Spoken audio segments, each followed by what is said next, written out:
오늘은 예레미야 7장을 통해서 말씀을 살펴보겠습니다.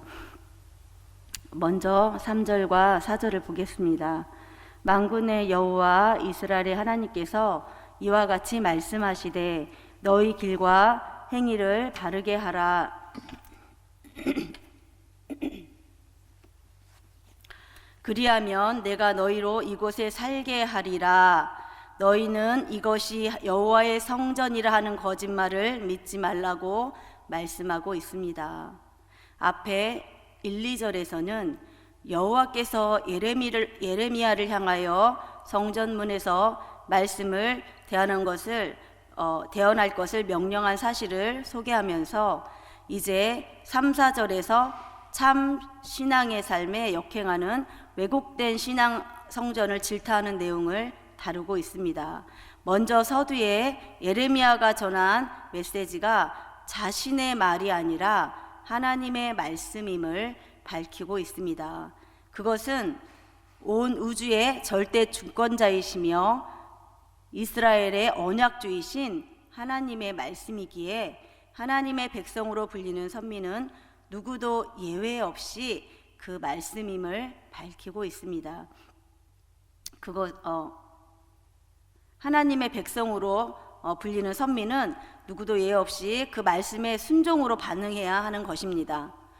3절에 너희 길과 행위를 바르게 하라에서 너희 길의 원문의 문자적 의미는 길을 나타내지만 행동, 삶의 태도 또는 습관 등 도덕과 윤리적 행동 방식과 긴밀한 연관을 지니고 있습니다. 그리고 바르게 하라에 해당되는 원어 헤티브는 좋다, 선하다, 아름답다라는 의미로 그들의 삶의 태도가 바르지 못하고 그릇됨을 말씀하고 있습니다. 이와 같은 지적은 당시 요시야가 일평생 매진한 종교개혁 직후임을 생각할 때에 그들이 요시야가 위도한 종교개혁에 참 마음으로 진실하게 동의하지 않으므로 종교 위식면은 개혁이 되었어도 그 마음과 삶의 개혁이 이루어지지 않았음을 의미하고 있습니다. 제사 위식의 회복보다 더 중요한 것은 외적 변화에 합당한 내적인 참 변화인데 내용이 없는 참 종교개혁은 의미가 없다고 지적하고 있습니다. 또한 3절에 그리하면 내가 너희로 이곳에 살게 하리라는 말씀에서 본문의 표현은 과거의 언약과 언약에 따른 충성, 그에 따른 약속을 새롭게 나타내고자 하는 의도라고 할 수 있습니다. 4절을 살펴보면 너희는 이것이 여호와의 성전이라 여호와의 성전이라 여호와의 성전이라 하는 거짓말을 믿지 말라의 말씀에서 성전이라고 말할 수 없다는 것을 강조하기 위해 여호와의 성전에 해당되는 원어 헤칼 에호와를 3차례나 반복하고 말씀하고 있습니다. 이것은 다른 무엇보다 하나님과 그들과의 언약적 관계를 확인하는 것으로 이해되어야 하지만 그들은 단지 성전을 자신들의 안위를 보장하는 건물이나 자신의 죄를 해결하는 장소 정도로 취급하였음을 말씀하고 있습니다. 그들은 예배의 본질을 잃어버리고 우상 숭배하는 이교도들과 같은 신에게 주술적인 제사를 행하는 것처럼 하나님을 향하여 같은 태도로 나아갔던 것입니다. 그런 그들에게 인격을 지니신 하나님께서 응답하시거나 예배 가운데 임재하실 수는 없었던 것입니다. 물론 하나님께서는 시온을 택하사 당신의 처소로 삼으시고 다윗과 그 후손에게 영원한 나라를 약속하셨으며 그 뺀 곳 시온을 보존하실 것이라는 약속 또한 확실한 사실입니다. 그러나 하나님이 과거 시온의 영원한 평안을 다윗에게 약속하신 것은 다윗이 하나님의 율법과 언약의 말씀에 순종하는 삶을 살았기 때문입니다. 이러한 바탕 위에 하나님께서는 다윗에게 영원한 안전을 보증하신 것인데 현재 하나님의 언약을 멸시하며 온갖 죄악된 일만을 일삼는 이들은 다윗 언약과 관련이 없다 해도 과언이 아닐 수 없습니다. 하나님께서는 성전에 대하여 열왕기상 9장 3절에 내 이름을 영원히 그곳에 두면 내 눈길과 마음이 항상 거기에 있으리니 라고 말씀하셨지만, 동시에 열왕기상 9장 5절과 7절을 통하여 하나님의 계명과 법도를 지키지 아니하고 우상을 숭배한다면 선민이라 할지라도 성전에 당신 앞에서 성전이라도 그 당신 앞에서 내던져 버리실 것임을 말씀하고 있습니다. 따라서 죄가 만연하고 율법을 업신여기는 유다 백성들이 예루살렘 성전을 여호와의 성전이라고 하는 것은 거짓말에 불과함을 지적하고 있습니다. 그렇다면 하나님께서 이러한 상황에서 원하시는 바는 무엇인지 살펴보겠습니다. 5절에서 7절입니다. 너희가 만일 길과 행위를 참으로 바르게 하여 이웃들 사이에 정의를 행하며 이방인과 고아와 과부를 압제하지 아니하며 무죄한 자의 피를 이곳에서 흘리게 하지 아니하며 다른 신들 뒤를 따라 화를 자초하지 아니하면 내가 저희를 이곳에서 살게 하리니 곧 너희 조상에게 영원 무궁토록 준 땅이니라. 5절에서 7절은 이웃들 사이에 정의를 행하며에서 하나님의 임재와 보호를 위한 개혁된 삶을 말씀하고 있습니다. 6절까지의 내용에서 먼저 제시되는 것은 이웃 사이의 정의입니다. 이는 법정 조정이 필요할 때 공의로운 판결을 내려야 하며 증인으로 채택된 사람 또한 정직하게 말해야 한다는 의미입니다.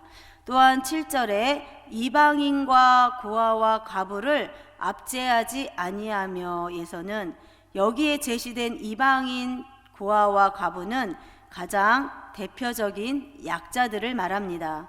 여기서 말하는 이방인은 일시적으로 타국에 머무는 외국인과는 달리 다른 백성들 가운데 실제로 거주하는 사람들을 지칭합니다. 외국인으로 타국 땅에서 오랜 동안 머무르는 자는 혈연적, 민족적 결집이 중대하게 생각하는 고대 사회에서 자연적으로 불리한 입장에 처할 수밖에 없습니다. 그러나 적어도 선민 공동체 가운데서는 이들을 압제해서는 안 되는 것을 말씀하고 있습니다. 이는 이스라엘의 자신이 과거 애굽 땅에서 압제당했을 때 하나님의 긍휼히 여기사 구원하셨기 때문입니다. 그리고 이어 제시되는 고아와 과부는 아비를 잃은 자녀, 남편을 잃은 여인을 이야기하는데, 이들은 보호자, 후견인을 잃어버려서 누구든 마음만 먹으면 그 인권이나 재산 등을 유린할 수 있는 그야말로 무방비 상태의 사람들을 이야기합니다.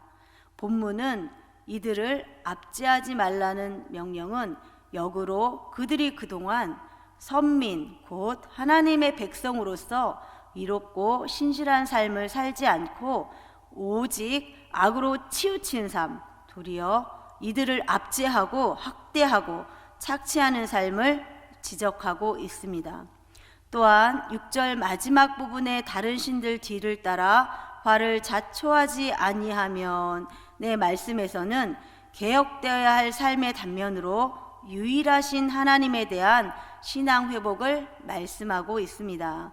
이방 신들을 섬기는 행위는 여호와의 언약과 율법을 버리는 가장 근본적인 것임을 잊어서는 안 되겠습니다.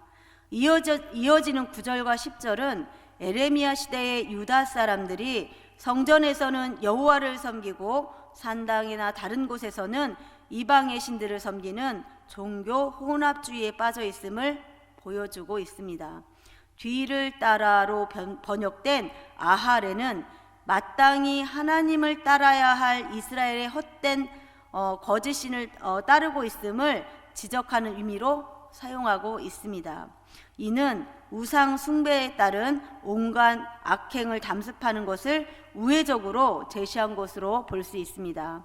여기서 화로 번역된 라흐는 죄악이란 의미로 재앙이라는 의미로도 번역이 가능한데, 여기서는 중의적 의미로 사용되어서 다른 신을 따라가는 죄악이 곧 그들에게 임할 재앙을 초래할 것이란 의미를 전달합니다. 이처럼 온갖 종류의 사악한 범죄에 있는 그들이 하는 것이 하나님 앞에 얼마나 가증하고 하나님이 싫어하시는 바가 되는지 알 수 있습니다. 7절에 내가 너희를 이곳에 살게 하리니 너희 조상에게 영원 무궁토록 준 땅이니라 에서 앞서 3절에 만군의 여호와 이스라엘의 하나님께서 이와 같이 말씀하시되 너희 길과 행위를 바르게 하라 그리하면 내가 너희로 이곳에 살게 하리라 에서 말씀하신 것과 같이 하나님께서 약속하신 것을 여기서 다시 한번 확인하게 됩니다. 3절과 마찬가지로 본절에서도 내가 너희를 이곳에 거하게 하겠다라는 말씀은 보호의 말씀으로 볼 수도 있고 또 내가 줄곧 너희와 함께 이곳에서 살겠다라는 임재의 약속으로 볼 수 있습니다. 여기서 이곳은 하나님께서 이스라엘의 백성에게 부여하신 약속의 땅, 언약을 체결하시는 과정에서 말씀하신 가나안 땅을 가리키고 있는데 이는 마땅히 이스라엘의 그 땅을 누릴 자격과 그들이 그 땅을 자신들의 것으로 누려야 함을 나타낸 것입니다. 그러나 이것은 앞서 말씀하신 바처럼 우상을 버리고 참 신앙을 확립하고 실천적 삶을 통해 보장되는 것입니다. 사랑하는 성도 여러분, 오늘 우리의 삶은 어떠합니까? 마땅히 누려야 할 가나안 땅의 은혜와 기쁨을 누리고 있습니까? 오늘 말씀처럼 하나님께서 약속하신 약속의 말씀을 따라 살며 하나님이 기뻐하시는 삶의 방향으로 전환하시고 실천하시어서 약속된 축복을 누리시는 기쁘고 평안한 오늘 하루의 삶이 되시기를 예수님의 이름으로 축복합니다. 기도하겠습니다. 살아계신 하나님 아버지, 은혜를 감사합니다. 그렇습니다. 저희들이 삶에서 주님을 따른다고는 하지만 저희들이 아직도 버리지 못하고 옛 습관을 쫓아 살아가는 것들이 없는지 살펴보기를 원합니다. 아버지, 성령 말씀을 통하여서 많은 축복의 말씀을 주시었고 나만을 바라보라고 말씀하시며 질투하시는 하나님이라고 말씀하셨사온데 아버지, 저희들이 마음에 이방신을 따르는 것과 같은 마음을 가지고 있지는 않는지 아버지, 시간 다시 살펴보기를 원합니다. 오늘 하루의 삶 속에서 순간순간 때마다 주님을 의지하며 살아갈 수 있는 힘을 더하여 주옵시고 주님 말씀의 은혜를 더하여 주시기를 간절히 원합니다. 아버지, 그리하여 주님을 기쁘시게 하는 개인의 삶과 또 쓰임받는 귀한 교회로 아버지 서기를 원합니다. 오늘도 주님께서 함께하여 주시옵소서. 오직 주님만을 앙망하며 기뻐하는 삶을 살아갈 수 있도록 주님께 아버지 헌신된 삶의 아버지 자녀로서의 삶이 될 수 있도록 우리 모두를 주장하여 주시기를 간절히 원하오며 예수님의 이름으로 기도하옵나이다. 아멘.